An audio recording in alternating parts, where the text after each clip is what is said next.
We recently finished a 4-month road trip in our 6x10 cargo trailer conversion, and we've had a few questions about our time on the road.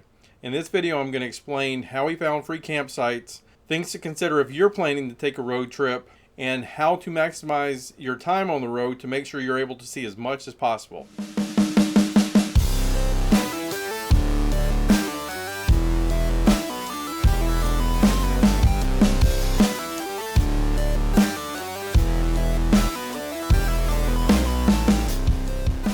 When you're planning a road trip, you need to make sure that you understand your expectations for your time on the road. For us, we had built out our 6x10 cargo trailer, like I said, where we had a bed, shower, portable toilet, and kitchen, so we already had a majority of the things we would actually need on the road. If you're planning to go on the road and want to stay in hotels, this video is not really going to help you. This video is targeted toward people who have built out cargo trailers, people who have schoolies, that kind of thing, where they want to spend an extended period of time on the road and not spend a whole lot of money, but see as much as humanly possible. Another aspect of comfort on the road is how much power are you actually going to need. When we first started, I thought we really wouldn't need that much, and ultimately we really didn't. We did use a Jackery 1000 for pretty much all of our power needs, but our Jackery 1000 powered our computers, phones, our rechargeable lights. It powered my CPAP so I could sleep comfortably at night, and it did all that without any problem. We did have a 100 watt Solar Saga panel from Jackery, which we used to charge the Jackery, and between using the Solar Saga and using our vehicle to charge it as we drove, it had plenty of power for us. But again, you need to make sure that that's going to be adequate for what you want and what you expect on the road. Okay, as far as free campsites, we almost exclusively use the Campendium app. Campendium was a great source of information for free campsites.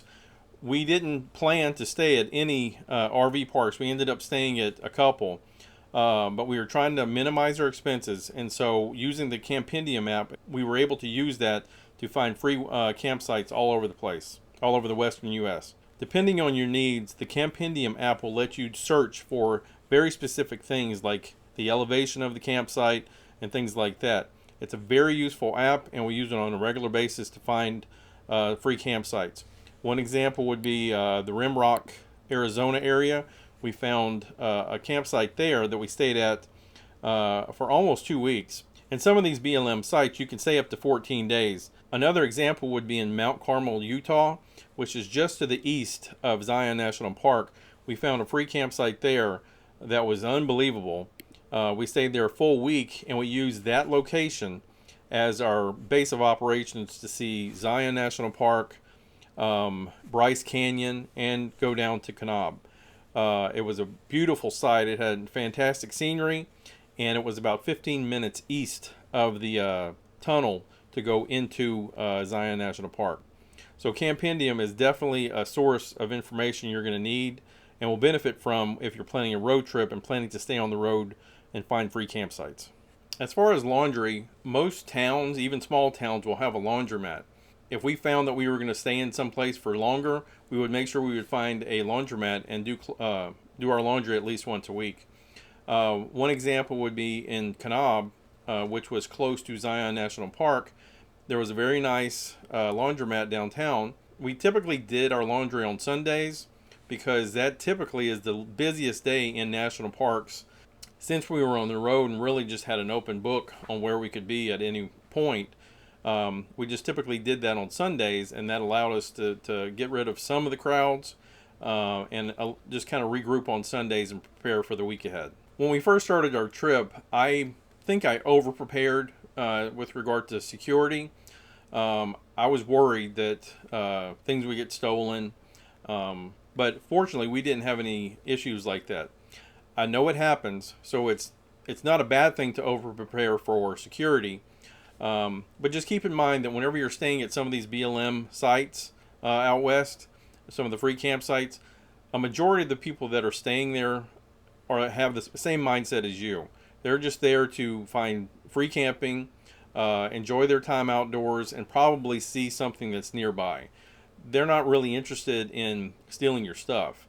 And like I said, that's what we found for the most part through the entire trip. There's a video I'll put right there that will show the security steps that we took with our cargo trailer to make sure it was able to be locked up and safe through the entire trip.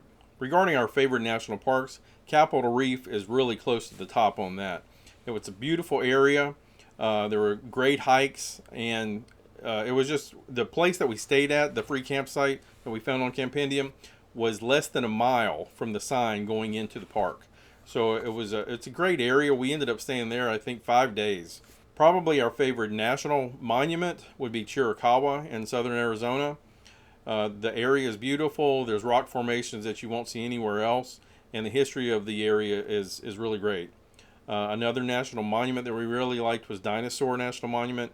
We weren't able to go into the Colorado side because it was still closed whenever we got there, but on the Jensen side in Utah, you have access to the fossils, the hikes, the beauty of the area. It's just very nice. As far as state parks that we went to, the one by far it's number one is Valley of Fire State Park in just outside of Overton, Nevada. It's about an hour east of Las Vegas, but if you're in the area, if you're going to the Grand Canyon, you really don't want to pass up Valley of Fire State Park. It really is incredible. In addition to the free campsites, be open to free parking areas at times. One example of this would be in Superior, Nebraska. The city park there provides you with electricity and a concrete pad to set up, and you can stay there for up to 14 days. They don't require you to pay for it. They ask for donations, but at a minimum, just clean up after yourself. And with any of the BLM sites, that's a very important thing to do as well, because while we were out, we did start hearing about some BLM sites, one around Reno, Nevada, that they were shutting down because people just weren't cleaning up after themselves. And it helps to ensure the rest of us will be able to use the free campsites as much as possible going forward. Another question that I had was, how did you determine your route, the route you were going to take and the things you were going to see? Basically, we were going to start in Austin, Texas because we were going to visit my daughter. We knew we were going to Big Bend National Park in South Texas first because we started in January. We were going to stay in the South as long as possible because we knew it was going to be completely unbearable to go north. So that's what we did. We drove down to Big Bend, and we just kind of worked our way up through Fort Davis National Historic Site, up to Carlsbad Caverns and Guadalupe Mountains, went up to Roswell, then headed over to White Sands after Ruidoso, New Mexico, then headed back into South Arizona. We stayed there for a little bit, and then after we had done quite a few things there, we drove up to Albuquerque to visit family for a day. From there, I'll show you the map. I'll show you the map right here, and it will kind of give you an overview of our approximate route. One example would be when we went to the Grand Tetons in Wyoming, or how we say in Louisiana, Grand Teton. It was still closed. There was not anything you could do. Even though there was tons of people there, they weren't allowing anyone into the park. So from there, we weren't able to go through Yellowstone to go up either because that was closed. So we ended up having to go some back route to go around to Thermopolis and then up to Cody. The map that you just saw is an approximate route of the route we took, and it ended in Beatrice, Nebraska, which was the last national monument we saw, which was the Homestead National Monument there in Beatrice.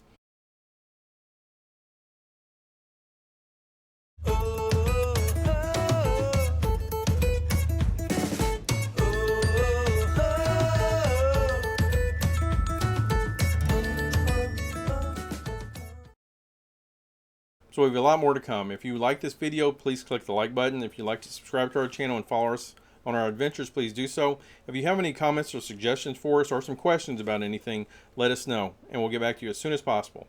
Until the next time.